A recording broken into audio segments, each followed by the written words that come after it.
Action. Hold on, I'm not ready. All right, Micah. So right here, we like to show our customers options. The best way to buy a vehicle: short-term finance, lots of cash down. So we have options here with $3,000, $4,000, and $5,000. Don't let that stop you there. You can always put more. And then we have 36, 48, and 60 months. If you do 36, you pay for your finance charges. 60, you get a lot of more flexibility, paid on your own term. And then 48, we have the best of all worlds. Which of these? How much were you thinking about putting down? 3, 4, 5, or more? Just before we even talk about cash down and payments, I can see right now, I'm looking at some fees right here that doesn't make any sense to me. That market adjustment, I'm not paying $3,000 over. I'm going to be upside down on my loan before I even walk out of here. What if I were to tell you that this right here, the $2,999 that you see, is actually a discount?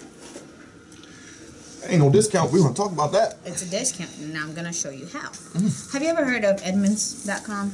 It is a consumer-driven website, you know, designated for consumers like yourself and everybody else is in the market for a vehicle. And what they actually came out with the report saying that 82% of the American population is paying over MSRP. 9.9%. The other 18% are buying vehicles that nobody else wants.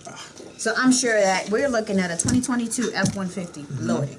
I'm sure that if we had a plain F-150, you would not want that one, right? Okay, so that's what the other 18% is buying. Now, 9% of the population are paying $37.53. Right here, we're showing you $2,999, correct? If we do that subtraction or the math, can you do that for me real quick?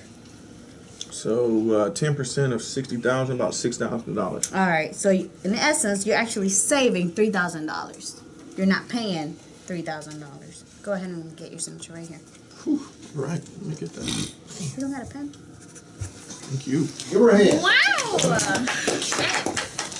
Hey, you know, another thing we can factor in here too. Most people are either replacing a vehicle. They may be trading it in here, they may not be trading it in here, but they're replacing it, right? Yes. If they sold it outright or sold it privately, how much more did they get for their used car than they would have gotten last year? 40% more? 40% more. 40% year over year. All right, remind the customer of that. Okay, because doesn't that factor into the overall financial aspects of the deal? Absolutely. We print out something that says that too. You know, I have a price. That data ought to be easy to find. Yeah. Because that's part of it's a big part of the inflation, the 8.5% inflation. The government's made mention of that more than once. It's because of used cars and Putin.